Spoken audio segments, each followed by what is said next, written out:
which we served each other, and we implemented 16 words into our everyday life. What do you think your home life would look like if that was true?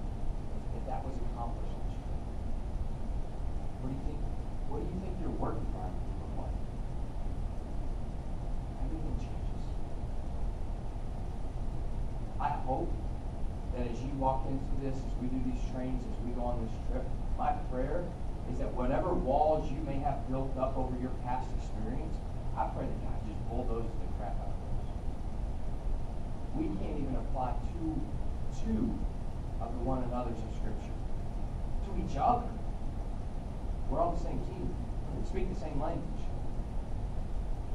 We can't even apply two of them because of the walls and things we have built up. Let me ask you, what do you think you're missing in life because of that? What about the depth of relationships, the richness of those relationships that we're missing out? I just think there's something to be said about us learning to build trust with each other, and then once we come home, not letting that relationship die and disseminate because we don't have a cause to go do. But we band together and we create groups out of this so that we can live 16 words out. We do it in Nicaragua, why can't we do it in Canton, Westlawn? That makes sense? Throughout this trip, I'm going to challenge you to break down those walls. I understand what that means. I know what the reality. Please don't break down walls in Nicaragua. They built those on purpose. I know what that means for some people. To try to trust because of your past experience. All I can tell you is this: that you're missing out on so much that God has for you and what He wants for you. Simply because you're not. Put yourself out there. See what happens. Let me pray. Father, you love us. You've given us all of your love. And Father, I pray for each and every one of these guys that, Lord, if there's an area of their life that they don't trust you, that they would let go. At some point, Lord, I know as they're trying to arm wrestle you, you'll win. I just pray that they realize that sooner than later. I think, God, when they surrender that area of their life, they trust you with it, God, you just fill it with your love. And I think they can experience your love at a deeper, deeper level. God, I pray for all of us on this trip. That the walls that we have up, the skepticism that we've had built up over the years through the past, God, I pray that you just tear all that down. We desperately need each other to fulfill the law of Christ. We desperately need each other to help us overcome the challenges and help us get out of the sin and the junk that we have in our lives. We desperately need each other. So, Father, may we build relationships where we trust deep enough that we trust that you can help us through it. God, may you take this and make this mission trip for Northwood Church be unlike any other. That when we go over to a foreign country to live out 16 words, that God, that you fire us up to implement that into our daily lives here in the States. When you do, God will give you praise and glory. This is all yours. Christ in our prayer. Pedro next. Pedro and David are next.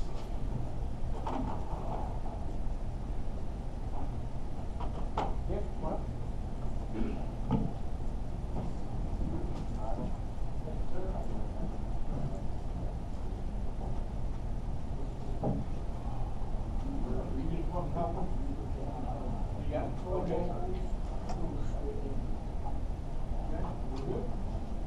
Buenas noches.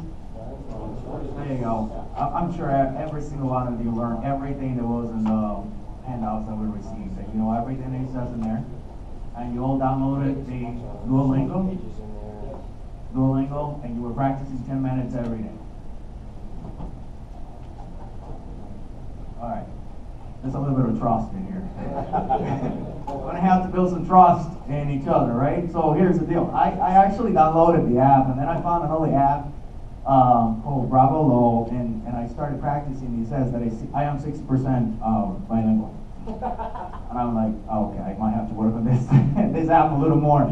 But nevertheless, what I want to do tonight is I want to put a challenge. It's a combination between teams and being able to practice or use some of the things you already know. Some of you know, I always hear this story, and no offense, I'm not saying criticizing. You know, I took Spanish when I was in high school. Many of you were in high school a long time ago. So, I can say that for myself. So I'm not trying to challenge, but at the same time, what I did is I put together 5 scenes. I'm gonna read the scenario that you're in when you're gonna be in Nicaragua. Because you're gonna have to learn to trust. I mean, Nicaragua is a country that doesn't have a lot of folks that are exposed to the language of English. I mean, education, the 6th grade, you read it, hopefully you have. Education out there is very difficult to reach out to for the conditions that they're living in, infrastructure, and all these things we're trying to help them with. So you're gonna be talking to folks, or working with individuals that are not gonna understand anything you will tell them in English. So it's important that you are able to connect. I see that in the discussions that Colton was talking about. You gotta have to trust what you know and what you're able to do, and trust the people around you to help you overcome those barriers to be able to communicate in one way or the other. So what I did is I put together 5 different scenes. We're gonna have one for each one of you. I'm gonna read that first scene. I wrote it in English, the scene, so you can kind of picture where you're at, and then there's a few sentences below that, like a small dialogue conversation. It's in pure Spanish. I am not giving you anything in English. So as a team, you're going to have to read what it says and discuss what that says. If you can actually translate it, we encourage you to try to translate what is actually stated in Spanish. And then we're going to have a group of folks that are going to volunteer. They're going to stand up in here, and they're going to read it to each other as playing it out a little bit. Does that make sense? We'll guide you through it. It's going to be a good exercise. I'm sure that you were not expecting to go so deep into having to do something like this in your second training session, but you have to start something. So Cole, David is going to help me.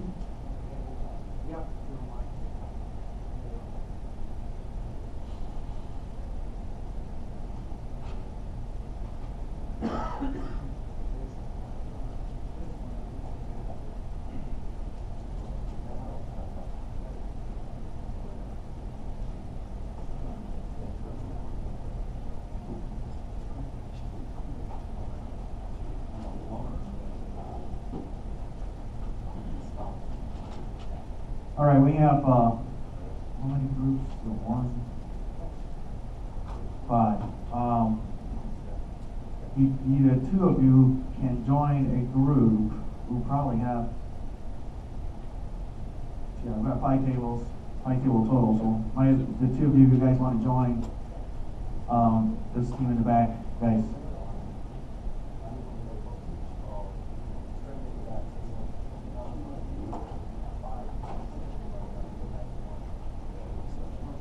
Whichever way. One here, one.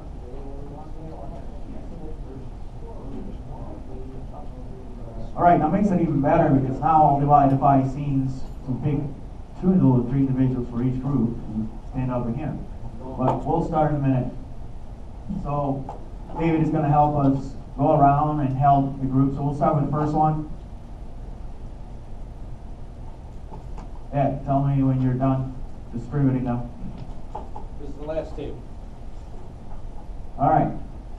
So we got so if you see that we're in our CTM, I'm actually using that as an Northridge Church team member, kind of sort it out. That could be any of you. It could be more than one in any of these things that I prepared for the team. So we're going to go over them. The first one is here in scenario number 1. All right. The team is driving to a job site. An NRC team member doesn't feel well and needs to stop for fresh air. The driver needs to slow down or stop for a few minutes. Juan is the Nicaraguan driver. He's driving us somewhere. So after that, there's a small dialogue. I would like each team to kind of look through it and translate what that conversation is like. You can either do it each one of the sentences or in context, and then we'll help you. So Dave and I will go around. I have till 9 o'clock, is that true? Is that, no? No, I'm just kidding, I'm just kidding. We'll try to move it really quick, guys. We'll do about, all right, we'll do about 3 minutes for the first one. Let's see if you can warm up, to see if you can. I forgot to give you a hint. You can use the app that you downloaded, right? You still have internet in here. You will not have it out there, so I believe, right? You're not going to have it in the middle of the woods. You can Google the phrase.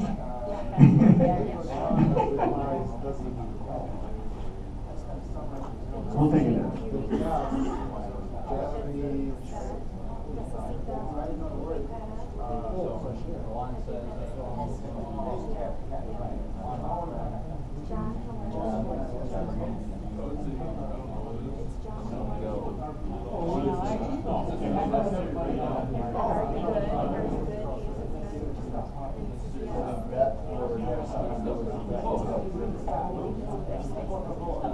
I'm just guessing.